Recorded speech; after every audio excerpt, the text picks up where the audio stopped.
Assalamualaikum warahmatullahi wabarakatuh. Apa kabar hari ini? Sehat?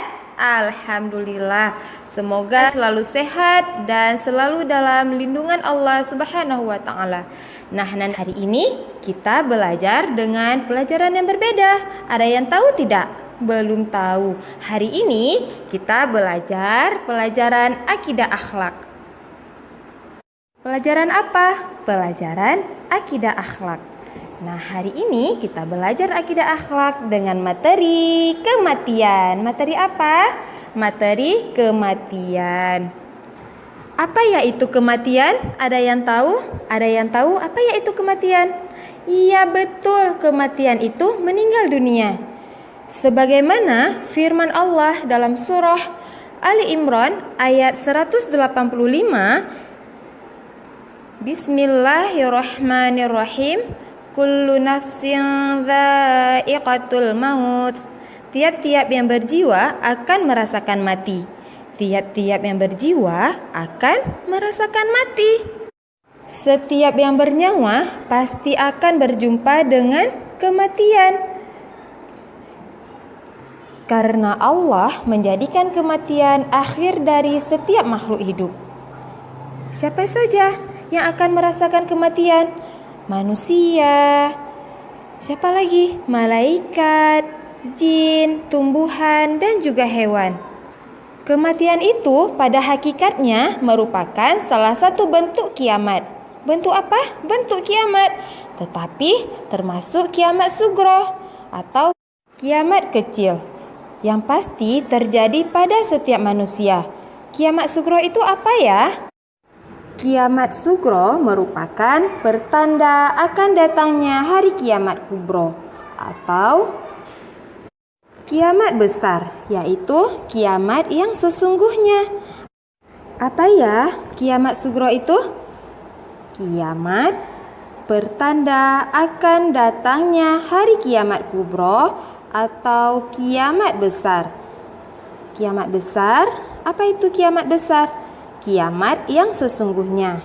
Nah, Nanda Soleh, ada dua peristiwa yang termasuk dalam kiamat sugro, yaitu kematian atau al-maut dan kehidupan di alam barzah atau alam kubur. Ada berapa ya peristiwa yang termasuk dalam kiamat sugro? Ada dua. Yang pertama, kematian, dan yang kedua, kehidupan di alam barzah. Apa yaitu kematian?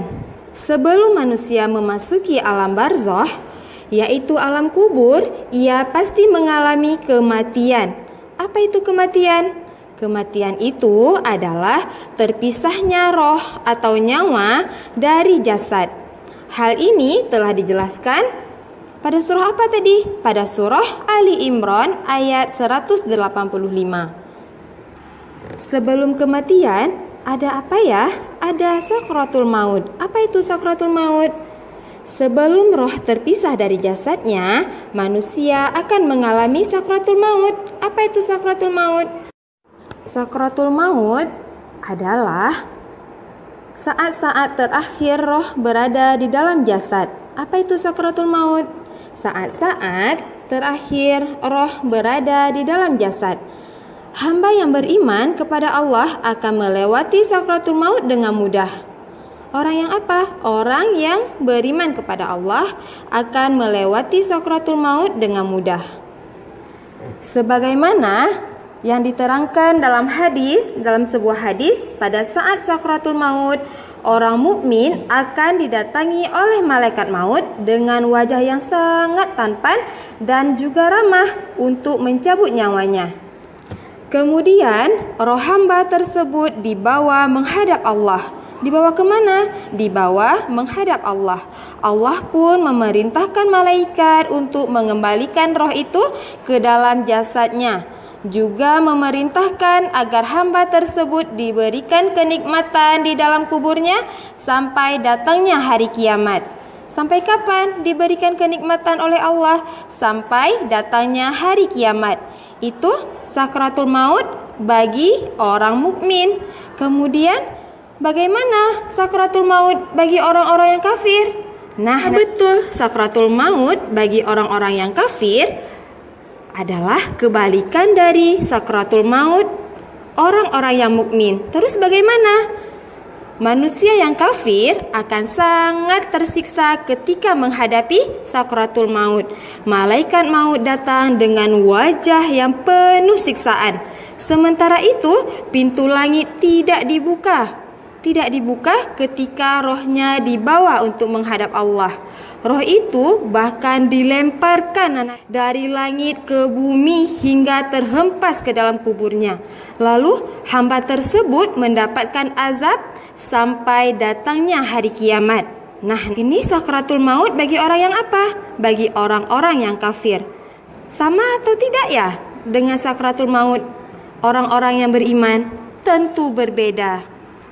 Ternyata sakratul bagi orang-orang yang beriman dengan sakratul orang-orang yang kafir tentu berbeda. Orang mukmin akan menghadapi sakratul maut dengan mudah, sedangkan orang-orang kafir akan menghadapi dengan penuh siksaan. Pesan Bu Guru untuk soleh-solehannya, terus tingkatkan ibadah kepada Allah dan teruslah berbuat baik dengan mengharap pahala dari Allah. Sekian soleh-soleha semuanya, Bu Guru akhiri. Wassalamualaikum warahmatullahi wabarakatuh.